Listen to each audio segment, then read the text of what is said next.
Moshe Rabbeinu says to Klal Yisrael, this is Lamed Beis Dalid, Hatzur Tomim Polo, the rock, referring to HaKadosh Baruch Hu, he's referred as the rock. Tomim Polo, his action is perfect.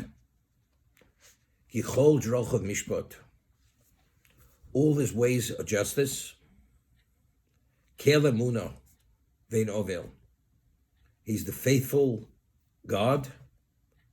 There's no iniquity in him. Tzaddik v'yosheru, he's a tzaddik. He's devout. He does everything correctly, and he's fair. He's yosher. He's fair.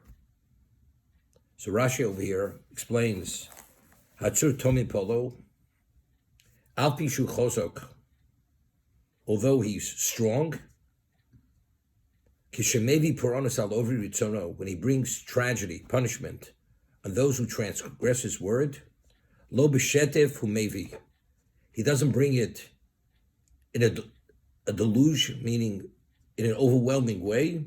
Kim Bidin, Kitom Polo, whatever a person receives in regard to punishment, it's exactly to the smallest detail of what he deserves. It's not more. Person, I think it's too much. There's no such thing. Whatever a person receives, it's exactly. I'll give you an example. The way it's explained, what is the cause of suffering or punishment? One of the Yud Gimel Midas Arachmim, the 13 attributes of mercy is Nosei Ovon V'Fesh Chato.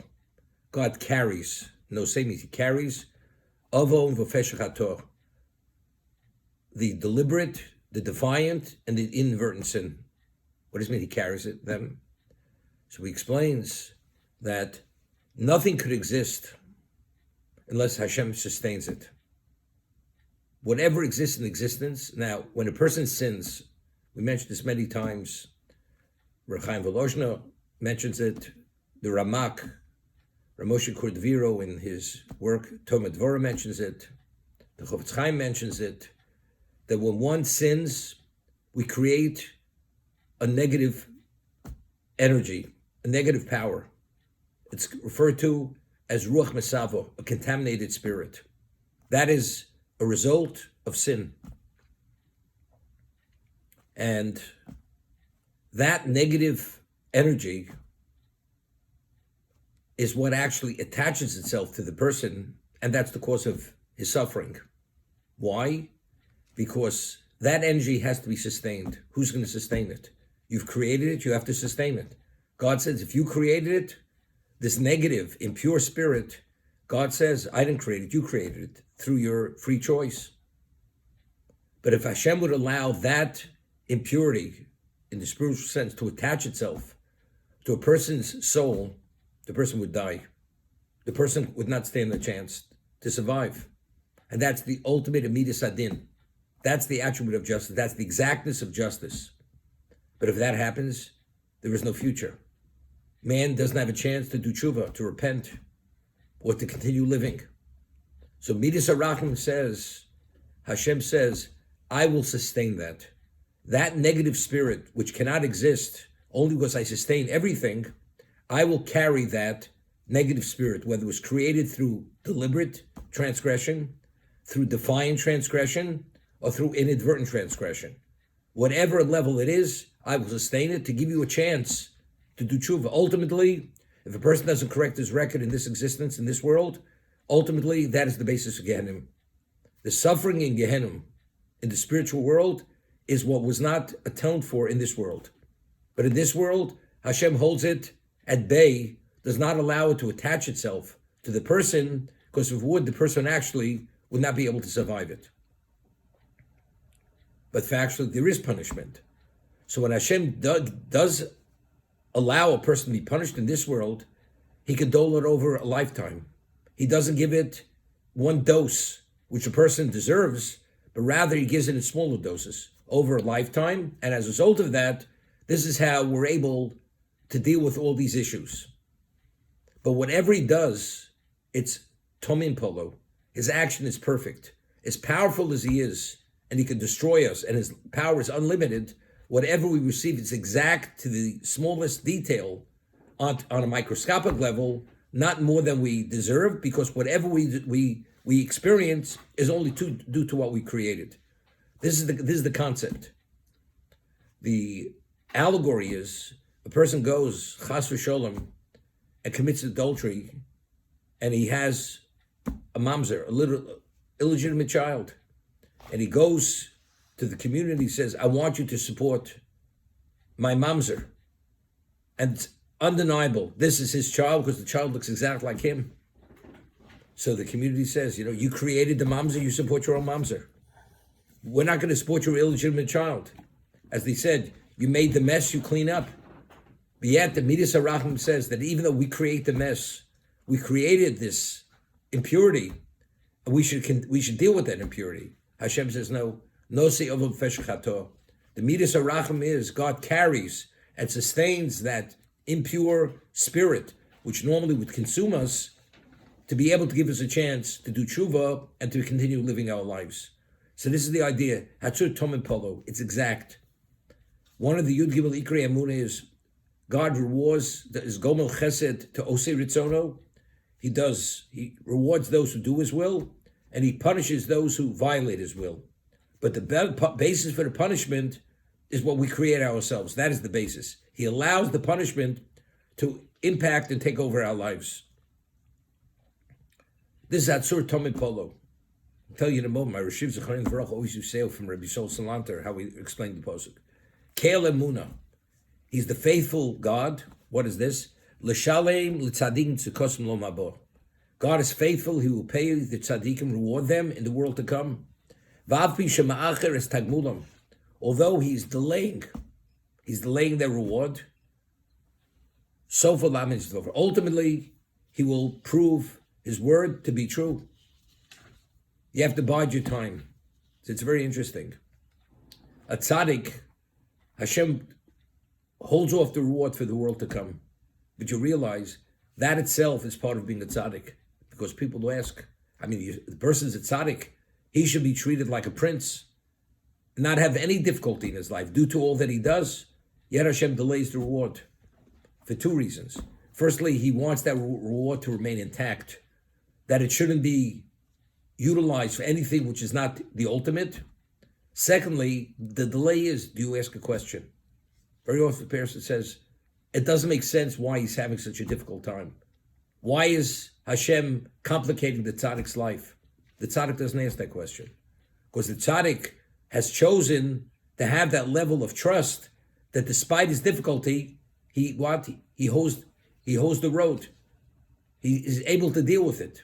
And it doesn't shake his trust, his faith.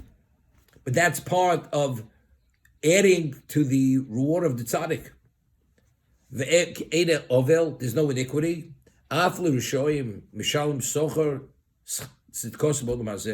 The evil, the little bit that they do, you say the person is so evil. He doesn't deserve anything. God does not withhold reward from any creature. We learned from the dog that did not bark in Egypt. Hashem says, the meat that's found in the field that was an animal that was mauled by another animal, a sheep or whatever it is, you give it to the dog. Hashem is rewarding the dog for not barking, that even the lowly creature deserves. Hashem does not withhold reward even from the lowly creature. So a human being, definitely, if he chose to do a good deed, Hashem is not going to withhold reward, as evil as the person may be. So the basis for the Rishoim having any goodness in this world is due to what they achieved. Because they have no interest in the world to come, Hashem rewards them in this world. Ein ovel, there's no iniquity. Nobody could say he's not fair, he's not equitable. He gives everything that you deserve. That's simple. That's what Rashi learns. It's Chazal. However, my Rishiv used to say over always in the name of Rabbi Shol Salanter, Atzur Tomim Polo. So if the tzur is Tomim, is perfect, what does it mean? Keil Emunah Vein Ovel, there's iniquity. If he's perfect, there's no iniquity. So he would explain it this way.